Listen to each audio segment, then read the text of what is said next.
Good afternoon, everyone.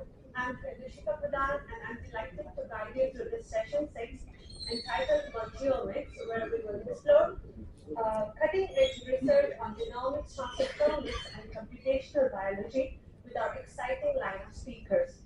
To chair this session, I would like to request Dr. Charu Sharma to please come up on the stage. Dr. Charu Sharma is a chief scientist at the CSIR Institute of Microbial Technology, where her lab focuses on investigating the protein interaction in tuberculosis responsible for enhanced intercellular survival and virulence. Her lab aimed to unravel new class of antibiotics that may inhibit this protein interaction. Further expanding her research scope, she has initiated studies to identify novel mutations in clinical isolates conferring drug resistance to tuberculosis. I would also like to request Dr. Mimi Karyappa to please come upon the stage. Dr. Mimi Karyappa is professor at the Amala Institute of Medical Sciences. She has been actively involved in studies on the morphometric and histological features of the human fetal trachea, larynx, and cecum at different gestational ages. Her commitment to advancing medical knowledge is reflected in her leadership roles and recognition, including serving as the former vice president of the Anatomical Society of India in 2019. With strong foundation in anatomy and a passion for research, she continues to contribute to the fields of medical education and genetics studies. Without further delay, I now hand over the mic to our session chairs who bring the extensive knowledge and experience to guide us through our discussions today.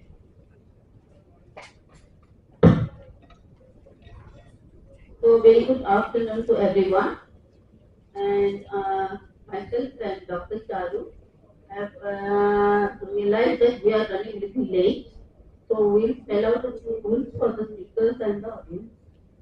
The first rule is we will announce the timing, how much time is for each speaker, and the bell will ring after that. I hope the organizers will ring a bell after the time. Then we will take two or three questions for each so that we can finish by 2:30. Because there is 2 hours. Each speaker has been allotted around 25 minutes, except the last speaker. Am I audible? Yes. Okay, thank you. So the last speaker wants only 15 minutes. The rest of the 25 minutes, which goes up to 2 hours as per our calculation.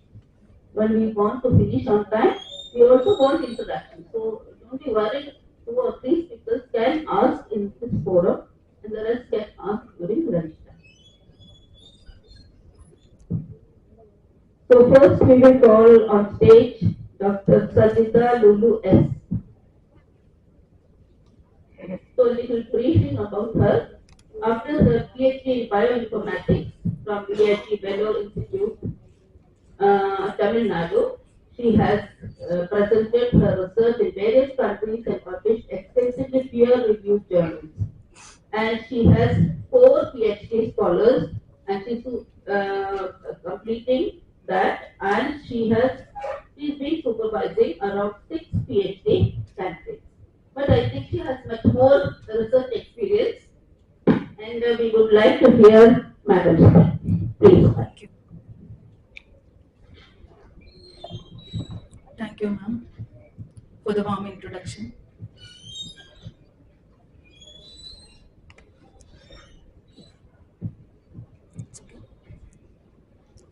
So myself, Dr. Sajida from VIT University Vellore, and I express my heartfelt thanks to the organizers of the conference, BHU, INBIX, and also ETNAT for giving me this opportunity, and a very special thanks to Gyan and Prash for giving me this wonderful opportunity to speak before you.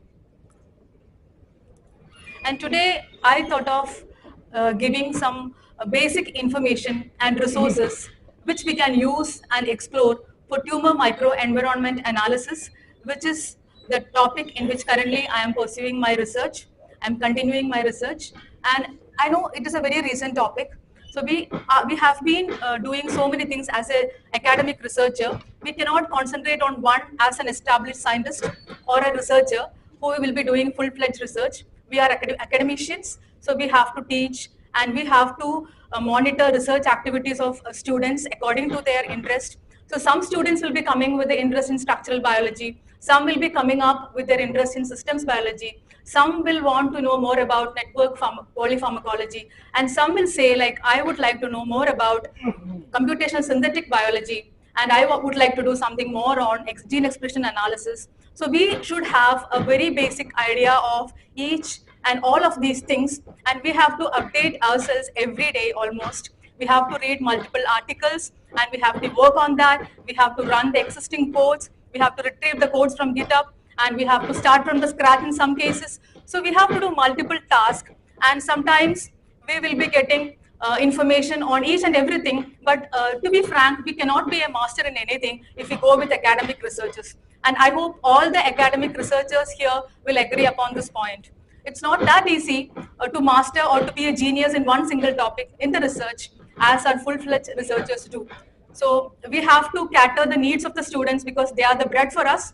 So we have to cater their needs and we have to make them satisfied. So that is how the research progresses with respect to an academic researcher or a faculty or a professor. So today I thought of explaining the topic, decoding the tumor microenvironment through single-cell RNA and spatial transcriptomics datasets. So we know that the concept of gene expression analysis is revolving around us for a decade, more than a decade, and we know people are talking about how distinct different gene expression datasets are.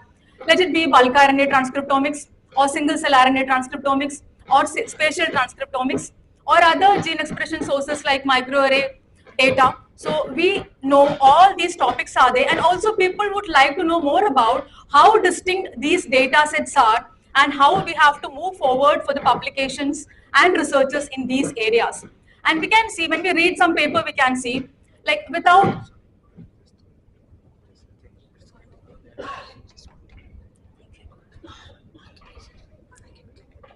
yeah, it's better. Where is that slide changer? It's okay.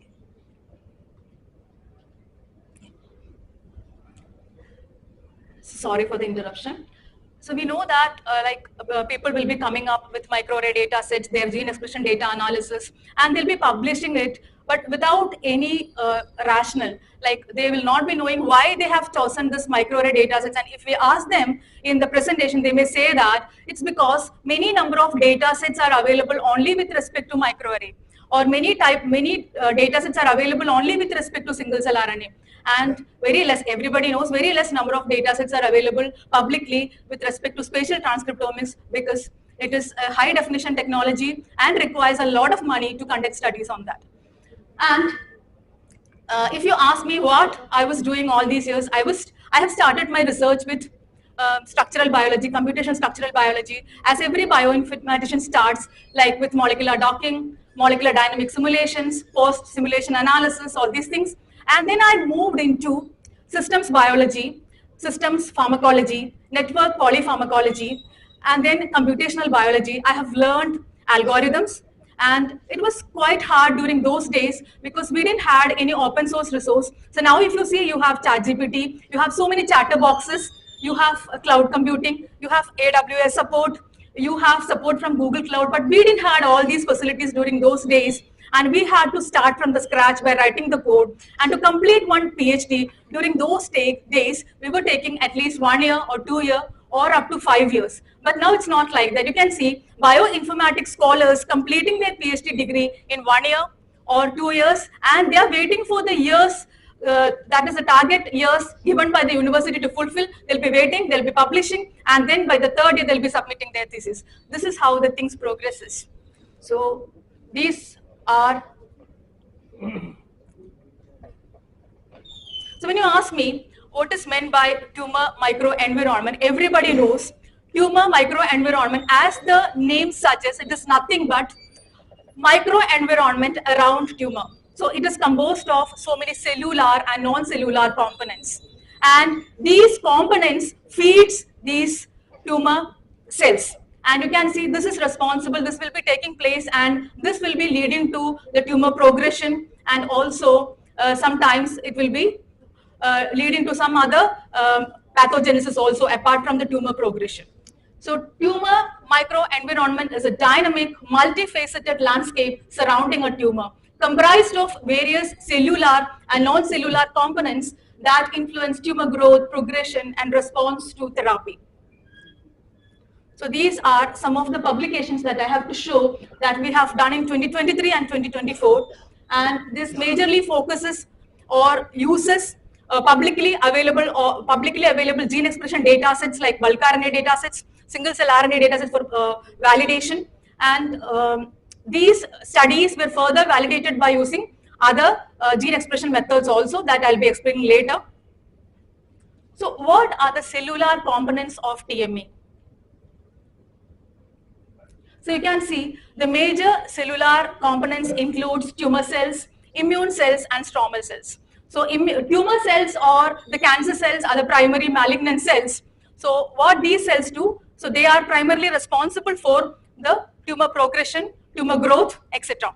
And you can see immune cells. We classify the immune cells broadly into two when it comes to TME studies, and one is a pro-tumor immune cell and the other one is anti-tumor immune cells. So as the name indicates, you can understand pro-tumor immune cells are responsible for increasing the chances of the progression. So for example, if you say myeloid suppressor cells, or also you can say myeloid suppressor derived cells, you can take the example of M1 macrophages. And when it comes to anti-tumor, you can take the example of B1 cells or natural killer cells, etc. So all these contributes in their own way for the tumor progression. And also we have stromal cells. They are also very, very important. And they also have a very critical role in tumor progression. So you can see what is exactly happening inside the tumor microenvironment. The immune cells interact with tumor cells interact with immune cells interact with stromal cells interact with tumor cells. And all these interactions will lead to lots and lots of different biological processes and also different cellular processes. And also all these processes are taking place with respect to different cellular organizations. And we have non-cellular components.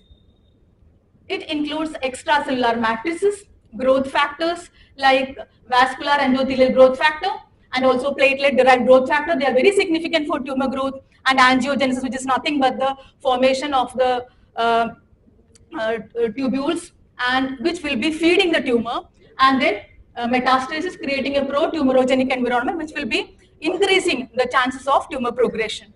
And also we have cytokines, and everybody knows cytokine signaling molecules produced by various cells in the TME can either promote or inhibit tumor growth. Research advancements in the TME. So in a very recent paper published in 2024 in Cancer Letters, Mohammed El Tanani, he describes 3 major research advancements of TME by 2024. One is immunotherapy, angiogenesis, and ECM modulation. So ECM modulation is nothing but regulation of extracellular matrices. So it is basically composed of, everybody knows, sugars and proteins, and they provide the strength to the structure. And immunotherapy, like we know, it is one of the upcoming and also a very good ongoing technique in cancer treatment or therapeutics. So where immune system is having much importance, both in terms of as a therapeutic target as well as a mode of treatment. And then we have angiogenesis. So in all these processes, we can use the TME as a measure to understand how the TME and the genes associated with the TME influences all these basic pathological processes. Strategies for dose personalization based on TME analysis. So TME is having a very, very significant role in deciding the dose management. So like basically with respect to our lab, that is we have integrated multi-omics laboratory in VIT. With respect to our lab, we have collaboration with Christian Mission Hospital, CMC Vellore, and in CMC Vellore, we have discussions with the doctors, especially we are collaborating with radiation oncology. So where the head, Dr. Thomas Ram, so he told me very clearly, why do you want to have applied TME in oncology? So he said, like, we are giving radiation. So this radiation dosages differs from patient to patient. So it's not that depending upon the malignant cell stage or the cancer stage, we have to give them radiation. So even though they have a database, well-defined database with them, they are using it only for their institution. So where they have images of the radiation given, the structure of the tumor cell completely, everything, and they basically does immunohistochemistry analysis and image cytometry analysis to understand the cell-to-cell interactions and also to identify the cell heterogeneity. So he said me, like, TME will be a very useful tool to understand like how much dose of radiation has to be given to a patient based upon his personal determinants that we are analyzing. So here,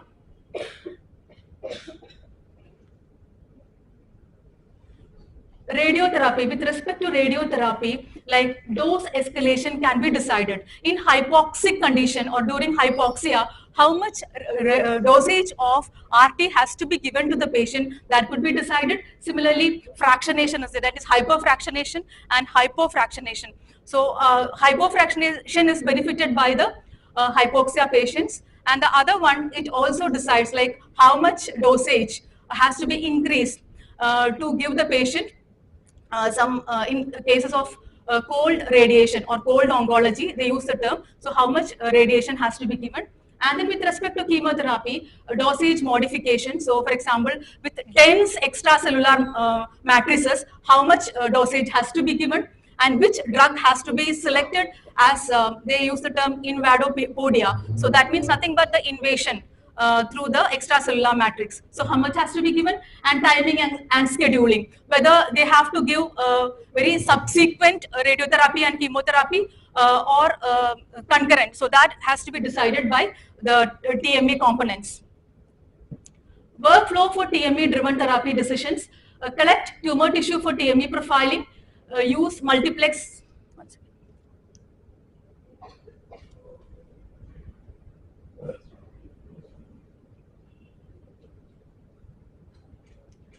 First step is pre-treatment biopsy, collect tumor tissue for TME profiling. So during that time, it is not mandatory that it has been identified or confirmed as a cancer or a carcinoma. So even if the patient comes into that gynec oncology department with some cyst or let's say some other mass, so before identifying or confirming it as a cancer, the biopsy will be done. And you know that in many conditions, it will be misinterpreted as normal cyst, which will not do any issue to the patient, but it will be a serious sometimes. So it has to be confirmed whether it is a proper, it is a carcinoma or not. So they will first start the treatment only after doing the biopsy. And then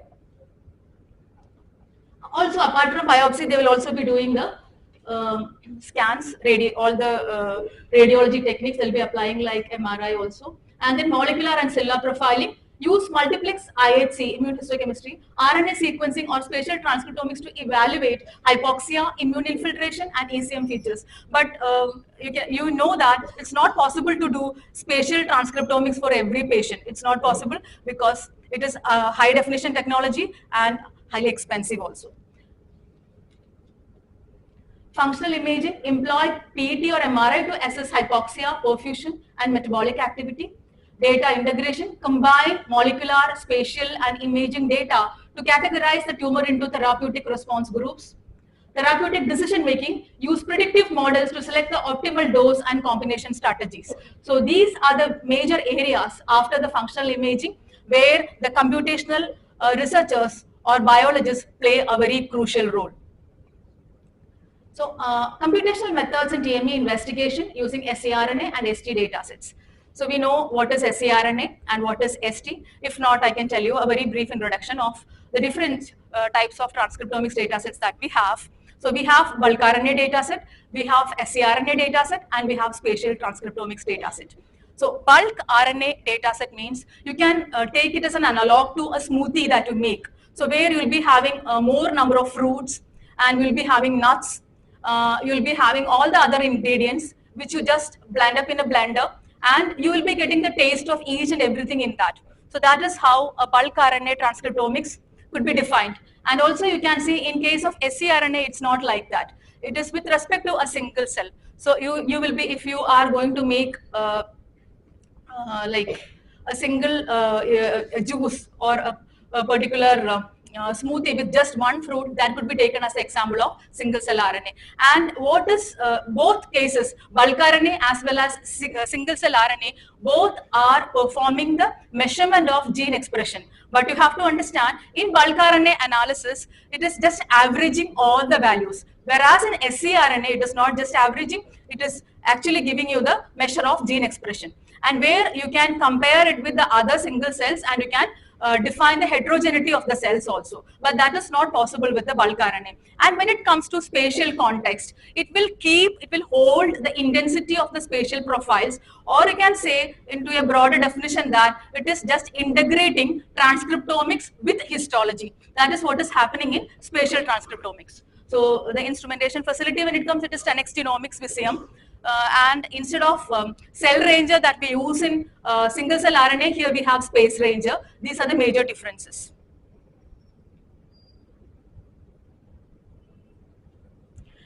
Data pre-processing and quality control. So whoever have the experience of working with multi-omics data sets, you can understand you have two types of data integration. What is meant by data integration? Integrating multiple data sets. So when it is data sets, different data sets, which means of different layers. Multi-omics means we are dealing with different layers of data. So when you have different layers of data for a single condition, for example, if you have bulk RNA data for a single condition for cancer, so such data sets, different transcriptomics data sets, could be integrated using horizontal data integration. And we have another broad category called vertical integration, where we have same set of data sets. Okay. So this is the difference. We have horizontal integration and we have vertical integration. For horizontal integration, we use the tools like pathway multi-omics.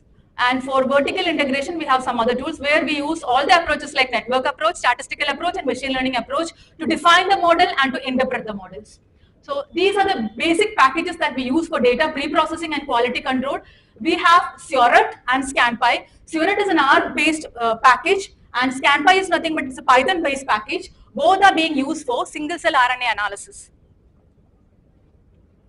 And when it comes to spatial transcriptomics, we use SquidPy. So SquidPy is basically built on this ScanPy only, but it will be having some additional features also. Like XArray. XArray platform is also merged into that, so which will be coming in between Pandas and XArray for the analysis. So what this packages, the R and Python packages will, so I will give you the advantage of using ScanPy over Seurat. It is that ScanPy can accommodate all type of transcriptomics data from all the sources. Sometimes in Seurat you will be coming up with some errors that you can use only from one particular platform. So that problem is not there with ScanPy. And you can do data integration, integrating multiple data sets, dimensionality reduction, clustering, differential expression analysis, and visualization using heat maps. You can also have Violin plots. So you have all the features in ScanPy as well as in Seurat codes. And when it comes to spatial transcriptomics, you have SquidPy. SquidPy is the Python-based package, as the name indicates, and which could be used for visualizing spatial data, spatial clustering, integration with histology, spatial gene expression analysis, analysis of spatial relationship. That means how one cell is related to the other cell inside a tissue.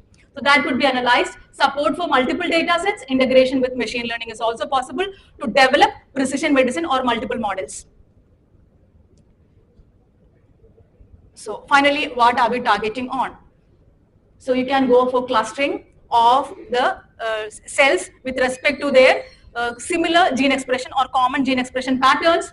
You can annotate them, and also you can go for visualization. And different algorithms are there for clustering, annotation, and visualization. So the basic task that we have to do before doing this analysis using these packages is that we have to understand the algorithm. It's not just that we are feeding the data into the platform or into the codes and then extracting the results. It should not be like that. We have to understand what is actually happening in each and every algorithms, what kernels are they using. Kernels are nothing but the matrices that we uses. So what kernels or matrices that they are using inside each and every algorithm, we have to learn them extensively, and then only we should touch the packages. Otherwise, the complete analysis and also the complete interpretation may go wrong.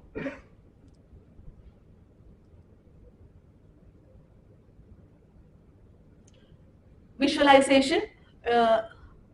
Dimensionality reduction techniques project high dimensional data into lower dimensional space, allowing for visualization of cell clusters. So you have 3D visualization patterns, you have 2D visualization patterns, and also you have high dimensional visualization patterns with respect to this cell type identification.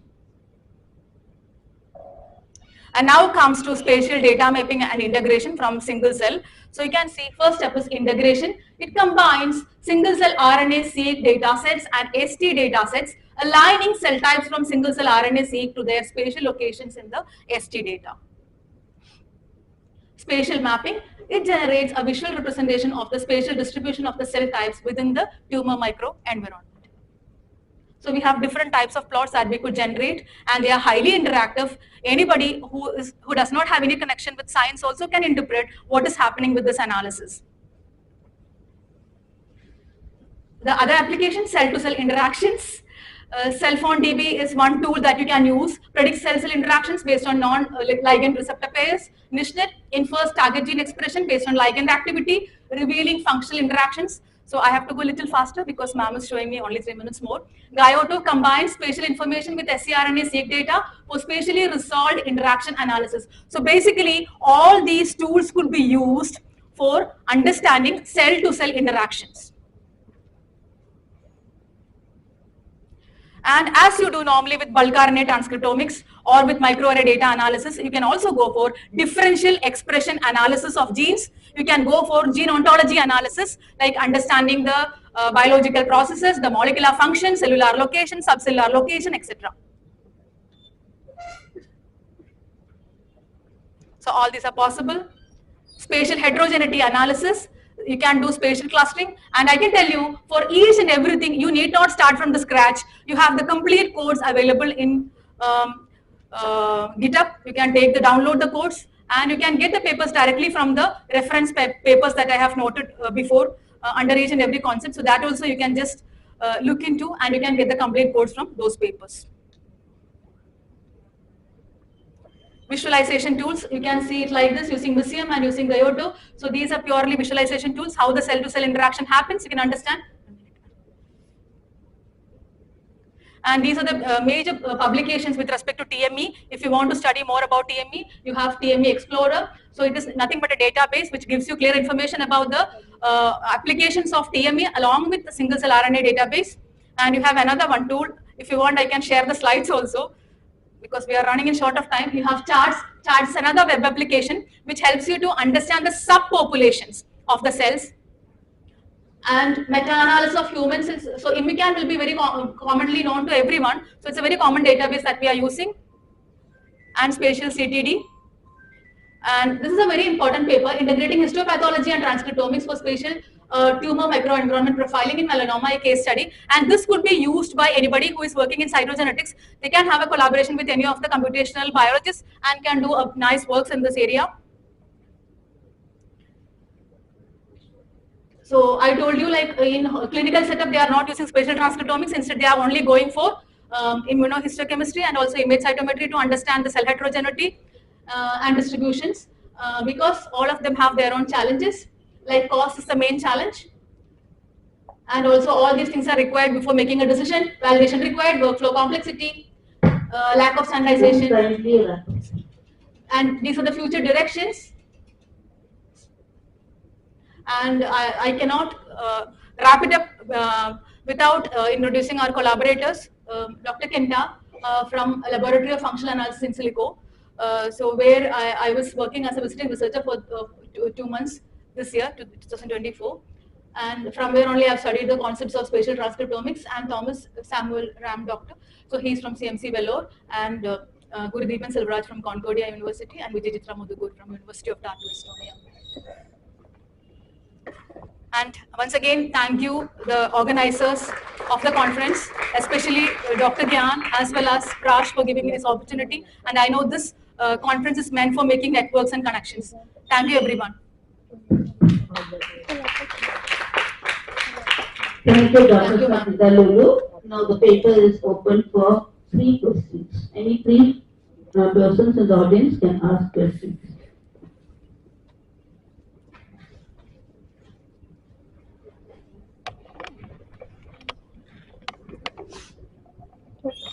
I have 2 small questions. Yes. The one is like, what tools would you use in spatial transcriptomics for marking the cell boundaries? Because that is one of the essential things when you are doing spatial. Yes, yes. So actually, when it comes to the spatial transcriptomics, the instrumentation is mainly 10x Genomics Visium. So where as you use cell ranger in single cell, here you have space ranger. So the software will be giving you the complete impression on the screen. So that you can take, and then you are taking it for the further evaluations and validations. So the question came up because every cell type will differ in its morphology. Yes, And it exactly. becomes kind of complex or algorithm to define the cell boundaries and therefore define the boundaries of the So in general, it is so as you know, in bulk and siRNA, we are measuring the gene expression. Here also we do the same thing, measuring the gene expression, but maintaining the intensity of the spatial context. So we know where the tissue is located and how the gene expression differs from the part of the tissue to the other part of the tissue. So that heterogeneity is measured using spatial transcriptomics. small questions, but I because thing is there will be a lot of single cell transcriptomics and we are clustering the cells, and you say that these cells are similar, these are not similar. Yeah. At what point? Not these cells are similar, expressions in these cells are same. So When you call different cell types or Yeah. subtypes, at what point do you draw the line that this is different and therefore this is a different subtype and not the similar? yeah. Can you repeat the question? Again, where do we draw the line? How much of difference would be sufficient enough to call 2 cells different subtypes? So, like sometimes we will be able to understand rare cell types also. So, when it comes to bulk RNA analysis, we may overlook on that, thinking that there is heterogeneity. But when it comes to this spatial transcriptomics, we can clearly identify the rare cell types also with respect to the tumor. So, that is how it is being taken into the precision medicine or personalized medicine. Thank you. Any other questions? So how do you separate out homotypic duplexes? Tumor? Homotypic duplexes, so the 2 cells together in a complex. So how do you? So if you have 2 cells, so you have 2 options. Either you have to go with the bulk RNA analysis or you have to go with the spatial. But bulk RNA has its own limitation. But spatial also has its own limitation because you cannot understand the complete gene expression. So sometimes it can miss up some of the gene expression data. But the major benefit is that you can understand how the gene expression differs from one location of the tissue to the other location, or one location of the cell culture to the other cell culture with respect to multiple cells. So it is undergoing a lot of processes before that, like starting from the separation of the tissue, staining, and then we are taking the sample, and then as we do the single cell RNA, we have to undergo so many other mechanisms also. And finally, after getting the data set, so data sets means it will be in the form of row count. So we'll be having the cells, we'll be having the genes on one side, and also we'll be having other parameters like we will be having the details about the cell count data and also the gene number data and also gene expression level data. So all these things we are taking into account, and then we will go for the further analysis. Okay, thank you, Dr. Satita. Thank you, ma'am. And rest of the people can ask off stage. Can you take it out? So the next speaker is Dr. Rakesh Sharma. Dr. Rakesh, you have 20 minutes to go. And, Thank you so much. Dr. Rakesh is Dr. Rakesh did his PhD from the University of Osmania University, Hyderabad.